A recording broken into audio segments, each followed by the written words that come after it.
there's something that you need to know about the relationship of Zoren and Carmina.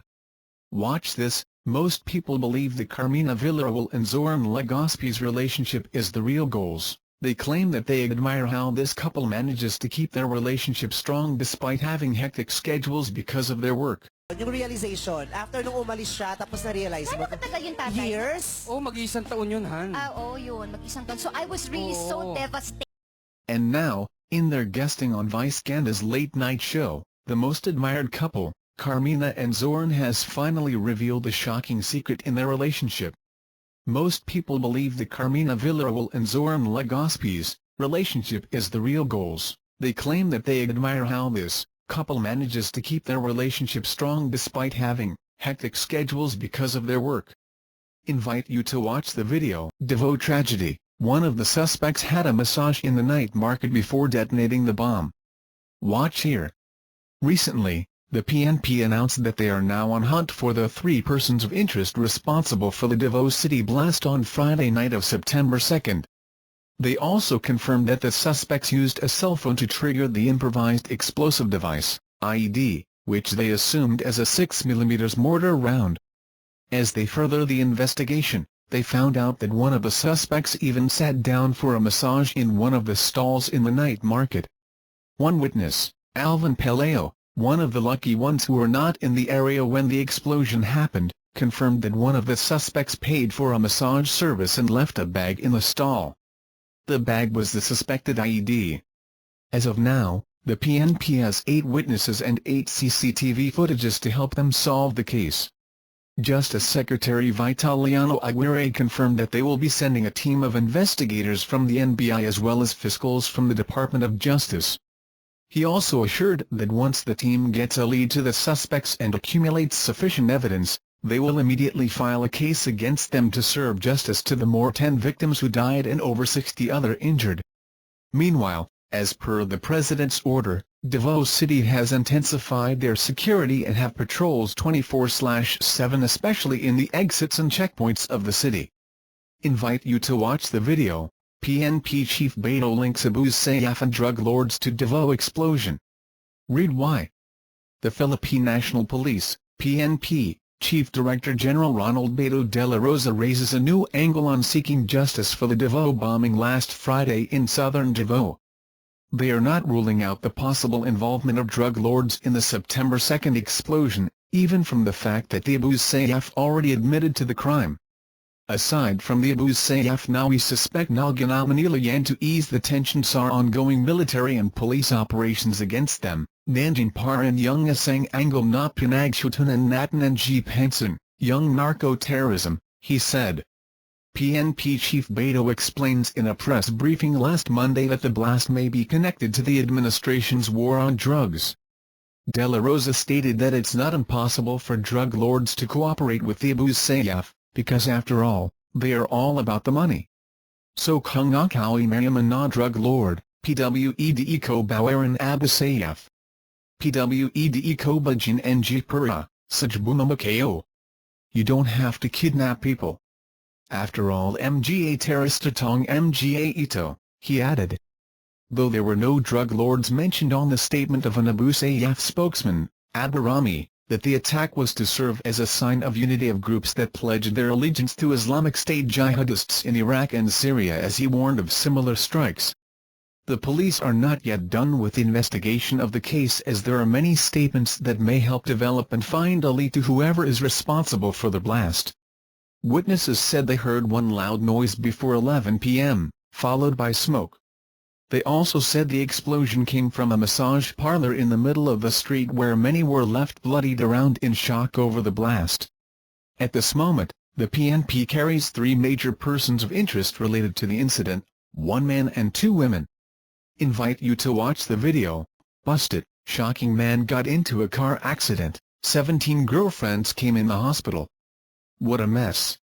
During times of trouble, nothing comforts us better than the presence of the people who are really dear to us. However, in China, a man who recently got into a car accident and is now facing a larger problem.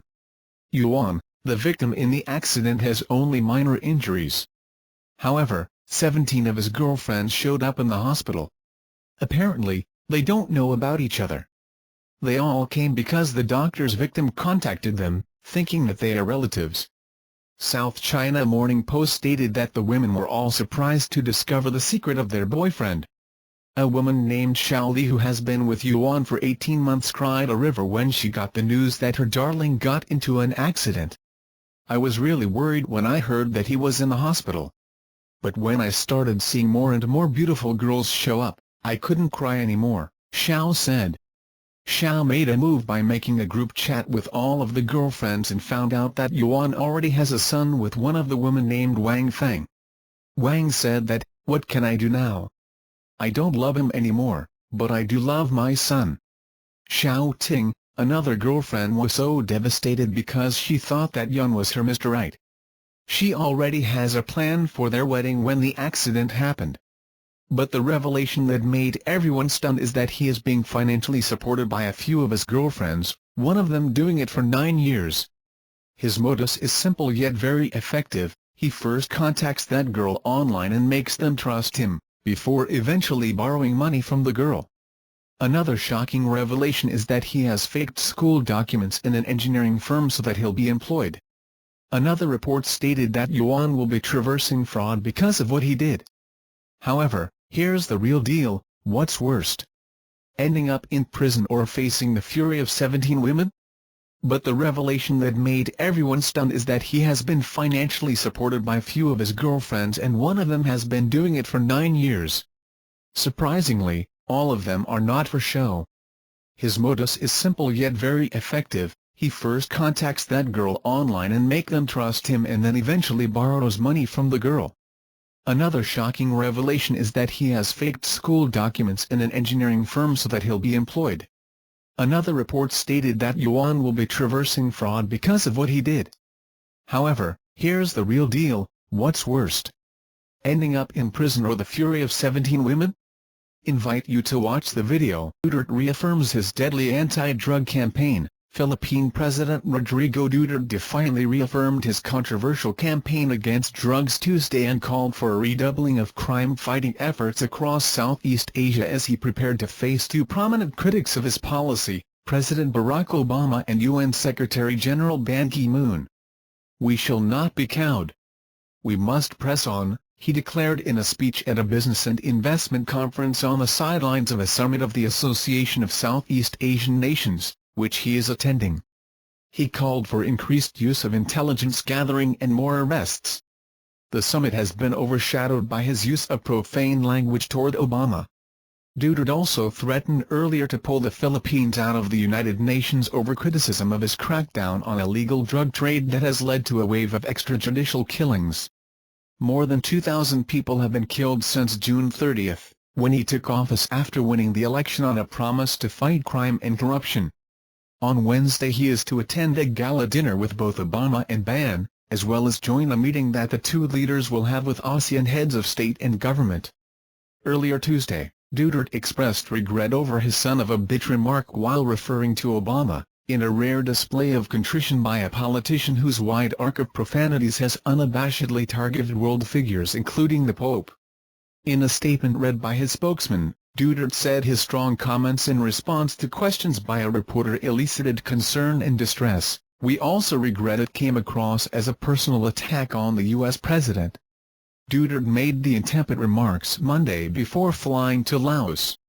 He had been scheduled to meet Obama separately on Tuesday, but the White House canceled the meeting. Even though Duterte's statement did not amount to an apology, the expression of regret is unusual for the tough-talking former mayor, who is unapologetic about his manner of speech and liberally peppers casual statements with profanities. Duterte's aides are likely to have realized there would be a price to pay for insulting the President of the United States. The U.S. is one of the Philippines' largest trading partners and a key security ally in its fight against Muslim militants in the country's south. Manila also needs Washington's help in dealing with a more assertive China in the disputed South China Sea. The U.S. provides hundreds of millions of dollars in annual assistance to the Philippine military. Duterte likely had realized his folly by the time he arrived in the Laotian capital of Vientiane on Monday night.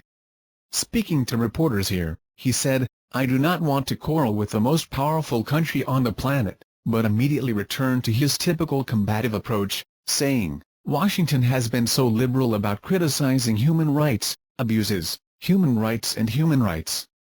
How about you? I have so many questions also about human rights to ask you. So people who live in glass houses should not throw stones." He said if the White House had problems with him, it could have sent him a diplomatic note and let him respond. "There's a protocol for that," Duterte said. "You just cannot shoot a statement against the president of any country." But by Tuesday, he had done a complete U-turn in the tone of his statement.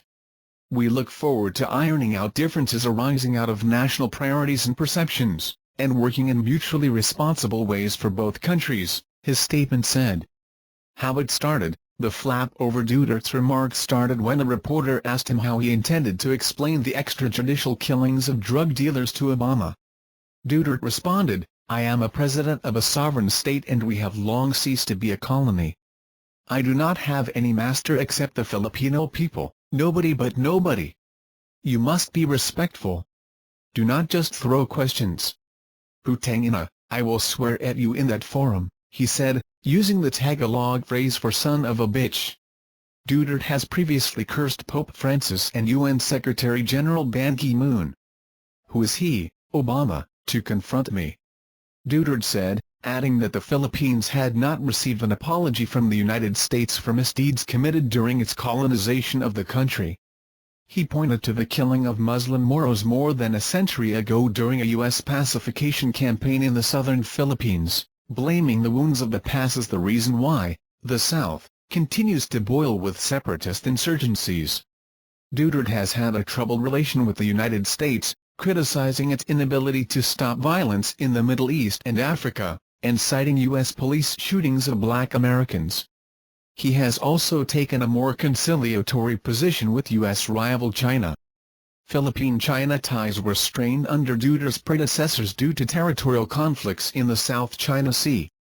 Duterte proclaimed early in his presidency that he would pursue a foreign policy not dependent on the United States. Former Philippine Foreign Secretary Albert Del Rosario, under whose watch U.S.-Philippine relations blossomed, expressed disappointment over the cancelled meeting with Obama. "An invaluable occasion to have our leaders meet for the purpose of discussing how to strengthen our comprehensive areas of cooperation would have been a golden opportunity," Del Rosario said.